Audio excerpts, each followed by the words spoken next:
Kids health guide channel पर आपका फिर से स्वागत है। आज हम जिस बीमारी के बारे में बात करेंगे वह आजकल काफ़ी ज़्यादा सुनने को मिल रहा है। जी हाँ, आपने बिल्कुल सही समझा।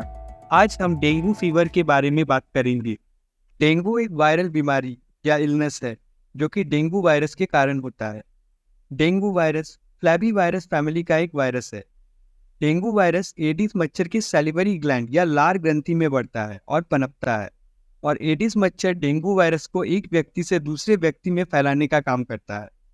डेंगू वायरस की 4 सीरोटाइप्स हैं: डेनवी 1, डेनवी 2, डेनवी 3 और डेनवी 4। बच्चों में डेंगू गंभीर हो सकता है और देखा गया है 15 साल से कम उम्र के बच्चों में ये 4 गुना ज्यादा मौतों का कारण बन सकता है। आइए अब जान लेते हैं एडिस मॉस्किटो कैसा दिखता है। एडिस मॉस्किटो कुछ इस प्रकार का दिखता है। यह एक छोटा सा काले रंग का मच्छर होता है और इसके पेट और पैरों में सफेद रंग की धारियां बनी हुई होती है। ये मच्छर दिन में काटना पसंद करता है। देखा गया है कि ये मच्छर अर्ली मॉर्निंग या फिर शाम होने से पहले काटता है। अब जानते हैं कि ये मच्छर कहाँ पाया जाता है। ये मच्छर घर के अंदर रहना पसंद करता है। अलमारियों, शेल्फ के अंदर, फर्नीचर के अंदर, गहरे रंग के कपड़ों में, अंधेरे ठंडे जगहों पर रहना इसे पसंद है। ये मच्छर ऐसे पानी में जो कि 1 सप्ताह से ज़्यादा समय तक जमा हुआ हो, ऐसे पानी में प्रजनन करता है। डेंगू बीमारी एक व्यक्ति से दूसरे व्यक्ति में डायरेक्टली नहीं फैलता है। ये बीमारी केवल एडिस मच्छर के काटने से ही फैलता है। संक्रमित व्यक्ति में वायरस 7 दिनों तक पाया जा सकता है। इसी चरण के दौरान एक संक्रमित व्यक्ति को जब एडिस मच्छर काटता है तो ये मच्छर दूसरों के लिए संक्रामित हो जाता है। आइए अब हम डेंगू फीवर में पाए जाने वाले लक्षणों के बारे में बात करते हैं। अधिकांश डेंगू हल्के प्रकृति का होता है। अब जानते हैं कि इसकी पहचान कैसे की जाती है। तो अगर किसी बच्चे में अचानक से हाई ग्रेड फीवर हो जाए जो कि 102 डिग्री से ऊपर हो, 105 डिग्री तक, तो हमें समझ जाना चाहिए कि ये डेंगू का लक्षण हो सकता है।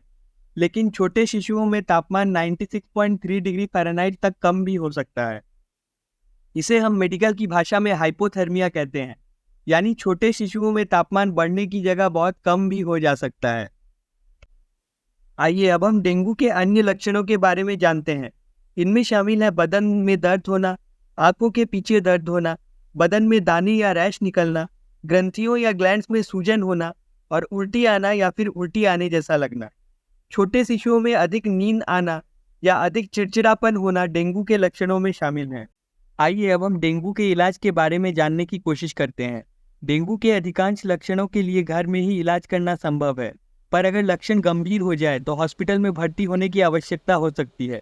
अगर आपके बच्चे को डेंगू हो और इसके लक्षण हल्के हो तो आप घर में बच्चे को बुखार के लिए पैरासीटामोल दे सकते हैं, जिसका डोज 15 मिलीग्राम पर केजी बॉडी वेट होता है और इसे आप 4 से 6 घंटे के अंतराल में दे सकते हैं। इसका मैक्सिमम डोज 60 mg पर KG body weight per day होता है। आइबुप्रोफेन, मेफेनामिक एसिड इन दवाइयों का प्रयोग ना करें क्योंकि डेंगू में प्लेटलेट काउंट घटने का खतरा रहता है और इन दवाइयों से प्लेटलेट काउंट और घटने का डर रहता है। इसके अलावा इन दवाइयों से गैस्ट्राइटिस और उल्टी होने का भी खतरा बना रहता है। तेज बुखार आने से आपको डरना नहीं चाहिए। पैरासीटामोल देते रहें और गुनगुने पानी से बच्चे को स्पॉन्ज करें। केवल तेज बुखार आना ही डेंगू का गंभीर होना नहीं दर्शाता है। गंभीर डेंगू के अलग लक्षण हैं जो हम आगे वीडियो में डिस्कस करेंगे। अगर डेंगू में बच्चा डिहाइड्रेटेड हो जाए तो उसे हॉस्पिटल में भर्ती करना पड़ सकता है। इसलिए अगर आप कुछ कदम पहले से उठाएं जिससे कि बच्चे के शरीर में पानी की मात्रा कम ना हो तो डेंगू को जटिल बनने से रोका जा सकता है। आप बच्चे को नारियल का पानी, छाछ, ORS, घर में बनाया हुआ नींबू पानी इत्यादि दे सकते हैं। साथ ही साथ बच्चे को ज़्यादा मात्रा में साफ पीने का पानी पिलाएं जिससे बच्चे का शरीर डिहाइड्रेटेड ना हो।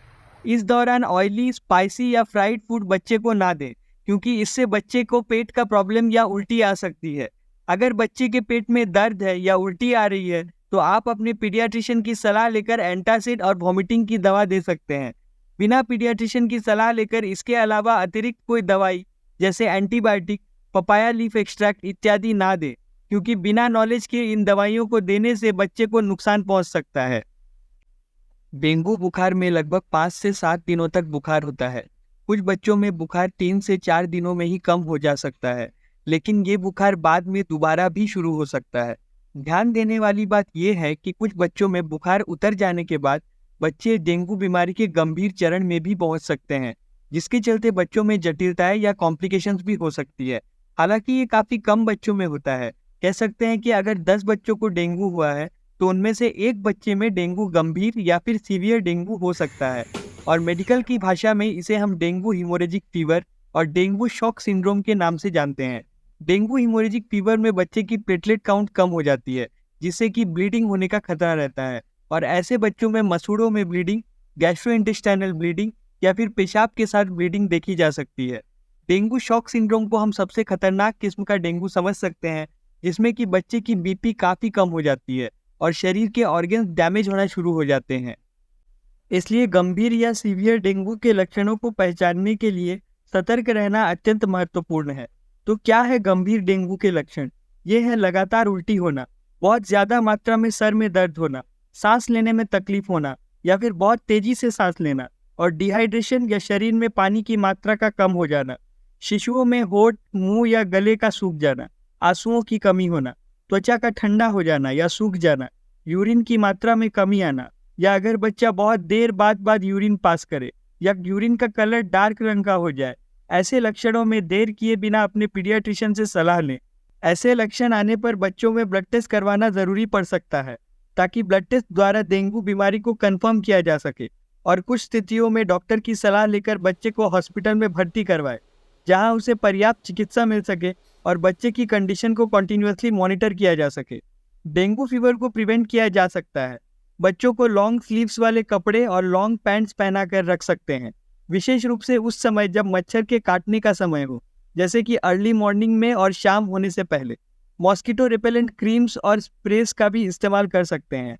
3 महीने से कम उम्र वाले शिशुओं में मॉस्किटो रिपेलेंट क्रीम या स्प्रेस यूज़ करने से पहले सावधानी बरतें, और हमेशा क्रीम या स्प्रे के लेबल को पढ़ के देख लें कि वो उस उम्र के लिए सूटेबल है भी या नहीं। मॉस्किटो रिपेलेंट स्प्रे हमेशा एक अच्छे तरीके से वेंटिलेटेड रूम में ही यूज़ करना चाहिए, और इस क्रीम या स्प्रे का उपयोग मुंह, आँख, चेहरे या फिर हाथ में नहीं करना चाहिए, क्योंकि प्रायः ये देखा गया है कि बच्चे अपने हाथ को अपने मुंह में डाल लेते हैं और इसके चलते वो क्रीम बच्चे के पेट में जा सकता है। आप मच्छरदानी का भी उपयोग कर सकते हैं, जिससे कि मच्छर घर में प्रवेश ना कर पाए। जैसा कि आप सबको अब पता है कि एडिस मच्छर जमे हुए पानी में रहता है, इसलिए घर में या फिर बाहर में पानी को जमा होने से रोके।